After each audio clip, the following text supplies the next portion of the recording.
Is this your wife?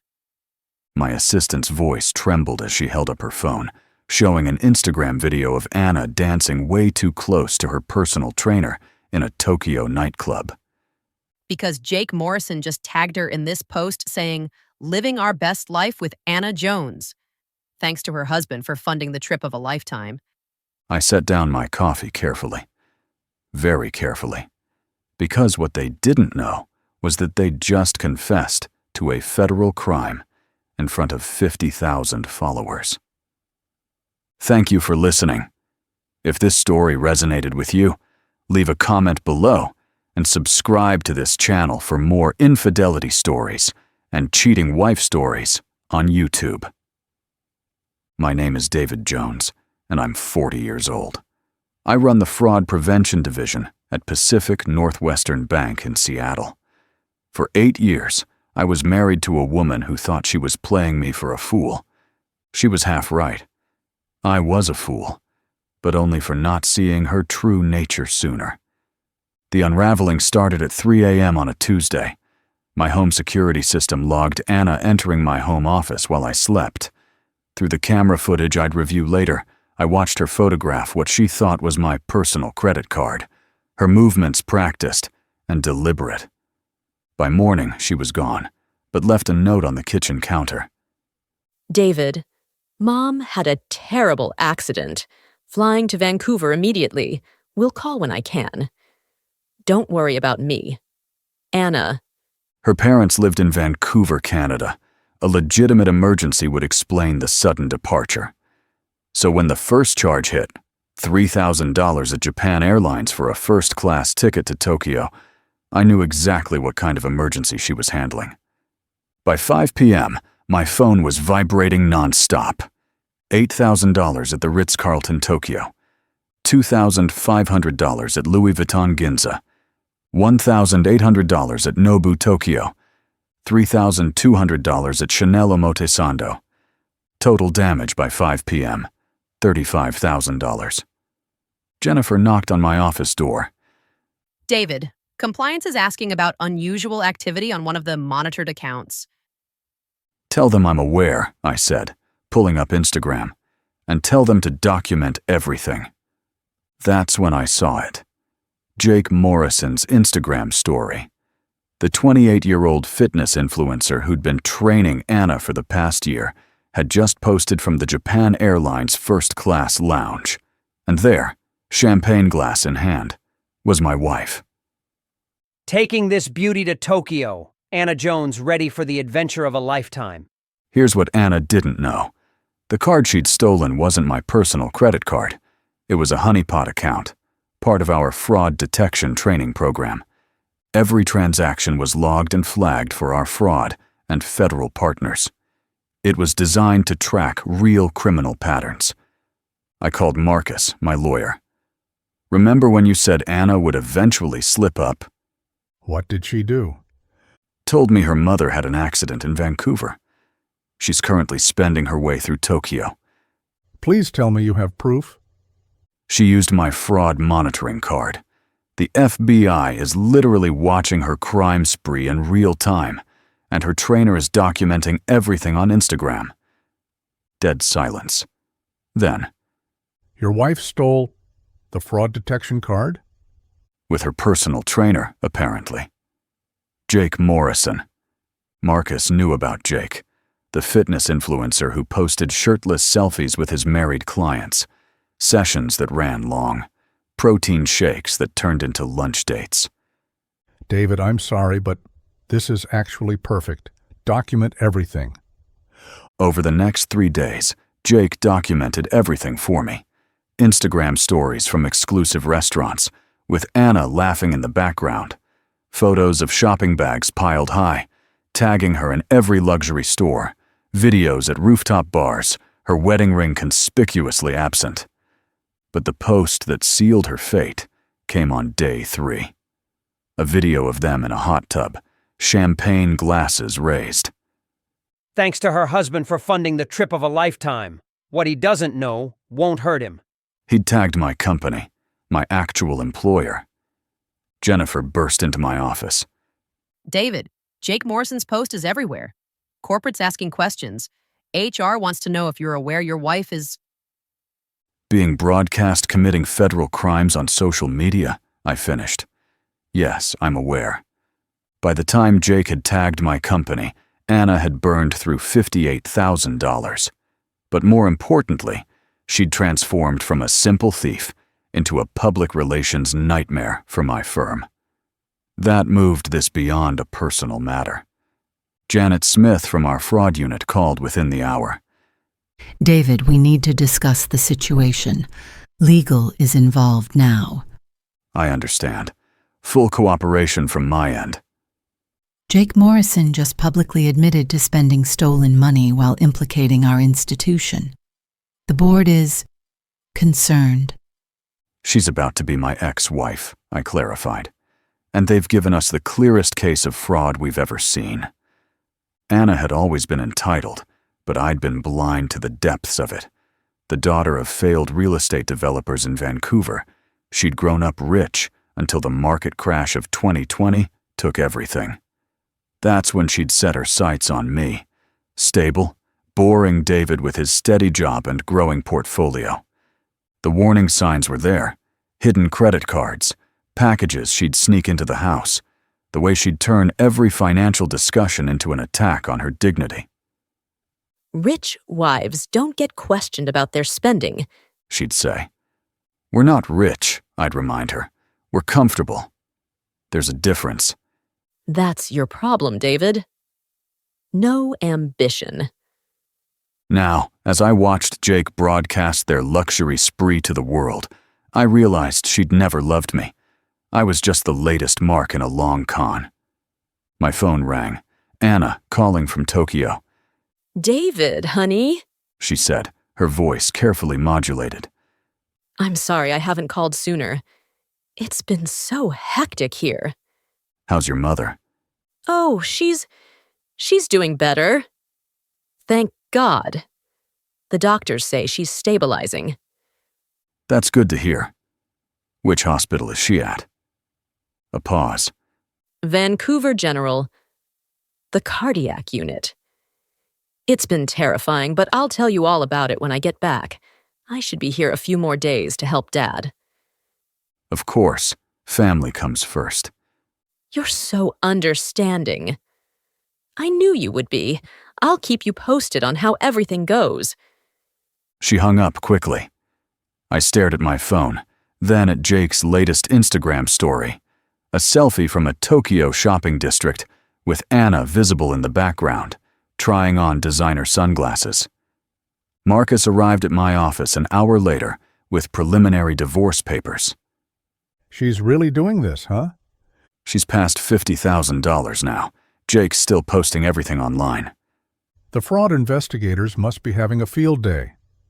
They've never seen someone document their own crimes this thoroughly. It's like Jake's writing their case for them.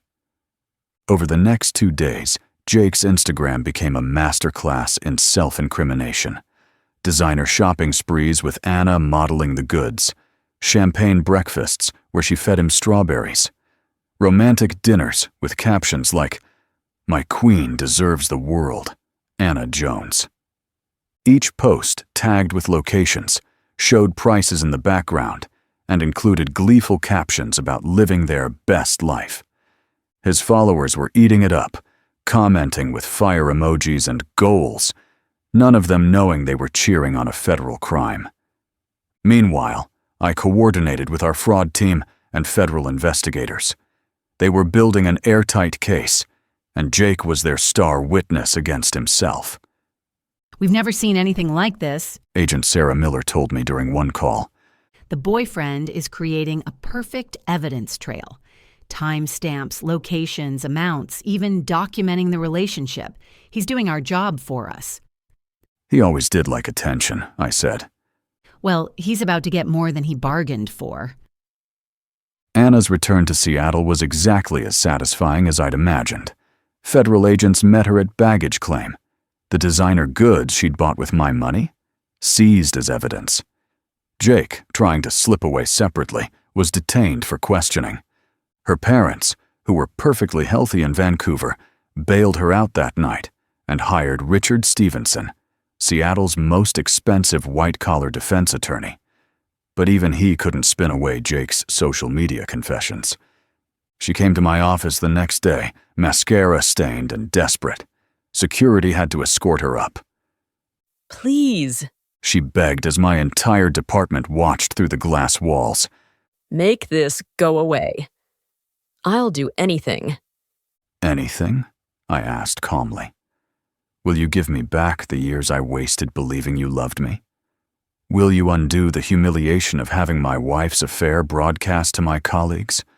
Will you erase Jake's Instagram posts where he thanked me for funding your trip? She flinched at each question. It wasn't. Jake means nothing. It was just fun. You're so boring, David. All you talk about is work and savings and. And you found that so boring you had to steal from me to feel alive? I deserve nice things. The mask finally slipped completely. Do you know how humiliating it is when my friends' husbands buy them Cartier while you make me shop at Nordstrom Rack? Your friends' husbands aren't facing federal fraud charges, I pointed out. Security finally removed her, but not before she screamed the truth for everyone to hear. I wasted 8 years on you. Jake treats me like a queen. With my money, I called after her. The confrontation in my office was when I finally revealed the truth she'd been too arrogant to suspect. You want to know the best part, Anna? I said, as security held her at the door. That card you stole? It wasn't even my personal card. It was a honeypot, a fraud detection training account. Every single charge you made was automatically flagged and reported to federal authorities. You didn't just steal from me. You stole from a monitored government program designed to catch criminals. Her face went white. You're lying. Check with your lawyer. Ask him about the federal investigators who've been tracking every purchase, every location, every moment you and Jake thought you were living it up on my dime. You played yourself. You set me up. She screamed. No, Anna! You broke into my office. You photographed my card. You lied about your mother having an accident. You fled to Tokyo with your lover. You spent $58,000 that wasn't yours. And then Jake bragged about it online while tagging my employer. All I did was let you. The plea deal came 3 months later. No jail time, her parents' money made sure of that. But the terms were brutal. Full restitution of $58,000. 200 hours of community service. 3 years probation. Permanent criminal record for wire fraud. Barred from holding any financial accounts without court supervision. Jake got 6 months in minimum security and his own fraud conviction. His fitness influencer career died overnight when his "How I Spent Stolen Money in Tokyo" posts went viral for all the wrong reasons. But the real justice came from the divorce. Washington's a no-fault state, but judges take a dim view of spouses who commit crimes against each other. Anna got nothing. No alimony, no assets, no sympathy. 6 months later, I saw her at a Starbucks. She was wearing Target instead of Chanel, ordering a tall instead of a venti. The barista called out Anna M. instead of Anna Jones. She saw me and froze. David. Her voice was smaller now, defeated. Anna, how's your mother? Her face flushed. She's fine. She was always fine. I know. How's community service? Food bank, 4 days a week. She clutched her coffee like a shield. The supervisor recognized me from Jake's Instagram. The social media coverage had been brutal. Jake's posts had been screenshotted and shared thousands of times before he could delete them. Seattle fitness influencer documents.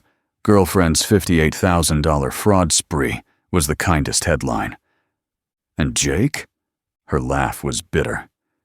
Moved to California the day he got out. Blocked me on everything. Said I ruined his brand. Shocking. A man who broadcasts stolen money sprees isn't loyal. She looked at me then, really looked at me. I'm sorry. No, I said simply. You're sorry you got caught. I left her standing there in her discount clothes, holding her downsized coffee, living her downsized life. That night, I stood on my office balcony with Jennifer and the rest of my team. We'd just closed the biggest fraud prevention contract in company history, partly thanks to the publicity from Anna's case. To David, Jennifer raised her glass. who proved that sometimes the best fraud detection system is just letting criminals document themselves. To Jake, I countered, who wanted Instagram fame so badly he live-tweeted his way into a federal conviction. As I looked out at the city lights, I thought about the post that started it all. Jake filming Anna in that nightclub, thanking me for funding their fantasy. She'd been right about one thing. What I didn't know hadn't hurt me. But what she didn't know, that had destroyed her completely. The cardinal rule of crime is simple. Never steal from someone who catches thieves for a living. And definitely don't let your Instagram-obsessed boyfriend brag about it online. Anna had wanted the high life so desperately she'd thrown away a good life. She'd traded a faithful husband for a faithless lover, a comfortable existence for a criminal record, a future for a moment. And me? I'd learned that sometimes the best revenge isn't revenge at all. It's just letting someone show the world exactly who they are. Thank you for listening. Like the video and subscribe for more infidelity stories, cheating wife stories, and inspirational stories about finding the strength to start over.